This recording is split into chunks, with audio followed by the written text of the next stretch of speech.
welcoming to the studio once again Meredith, Petit, Director of the Recreation and Parks Department for the City of El Segundo. Welcome. Thank you very much. And you're here to give us an update on Recreation and Parks. Some facilities have reopened. Which ones? Yes, so we have reopened the Lakes at El Segundo Golf Course and Driving Range.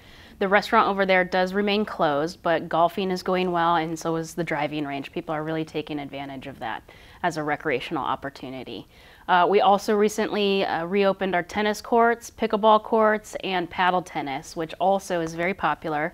And the restrooms at Recreation and Parks. We see a lot of activity at Rec and Park now, and we want to make sure those facilities are available for people. When it comes to our parks, what can we do at our parks at this time? Sure, so you can still visit any of the parks. The open space in all of our parks is open, and that is for passive use. So again, that's walking, jogging, playing with your children, a small picnic with your immediate household.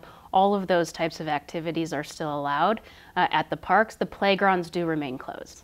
But we have hand washing stations now at the parks, right, Meredith? We do. We've placed some hand washing stations both at Recreation Park and Library Park, really because the CDC's main focus has been on limiting the transmission of the spread of the disease. And the best way to do that is to maintain sanitized hands, washing your hands. They really recommend washing hands on an hourly basis or anytime that you're in those types of public places where there are a lot of people around. So we decided that it'd be really great for our park visitors to continue practicing that while they're visiting our parks. What a great way to help stop the spread of COVID-19. Yeah, we're doing everything that we can to make sure that people feel safe at the parks. And the farmers market is back. That's right. We're so excited that we were able to put together a really great plan to allow our farmers to come back. Packaged food is available. Right now we don't have prepared food, which would be like the twisted potato is always a favorite, and kettle corn even. Yes, the kettle corn. I know. But they're really working on getting certain things in place so that they can come back. What do vendors and shoppers need to keep in mind at the farmers market? Sure, so just along the same lines as what everybody's familiar with so far, and we are requiring people to wear their face coverings while within the market area, vendors and shoppers. We are also requiring people to stay that 6-foot distance apart, and we'll be limiting the number of people within the market at any given time. So we'll let new people in as people come out if the demand is there and there are a lot of people around. Are there any facilities that are still closed at this time? Well, as I mentioned, the playgrounds are still closed.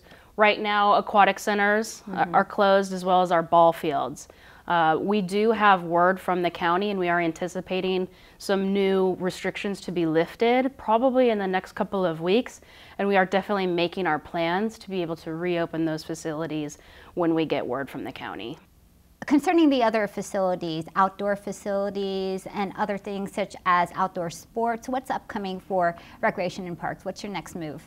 Well, we've been meeting with our user group, so the Little League organization, AYSO soccer organization, our flag football, lacrosse, all of our swim teams and water polo clubs, and we're really collaborating on putting together the plans so that everybody can enter those facilities safely when they're open. I do anticipate probably by early July that we'll have another phase of reopening some of those facilities. And you have a new campaign. We do. We Play just It Safe. yes. Tell us about Play It Safe. Well, thank you for asking about it. You know, in Parks and Recreation, we really want to keep things fun and keep things light. And in light of the seriousness of the situation, we wanted to create a new logo just to help remind and encourage people to follow the rules of staying 6 feet apart and wearing face coverings when interacting with others in the park. So Play It Safe is really just a way for us to remind our visitors as summer's right around the corner to be mindful of those rules, and we encourage people to get outside and to stay active and visit the parks, but we definitely want to make sure that people maintain that safety. So have fun. Yep. Obey the rules. And be safe. That's right. All right. Well, thank you so much, Meredith, for joining us again in the studio. Thank you very much for having me. Very welcome. And don't forget to check out elsegundo.org for all the latest and accurate information on COVID-19.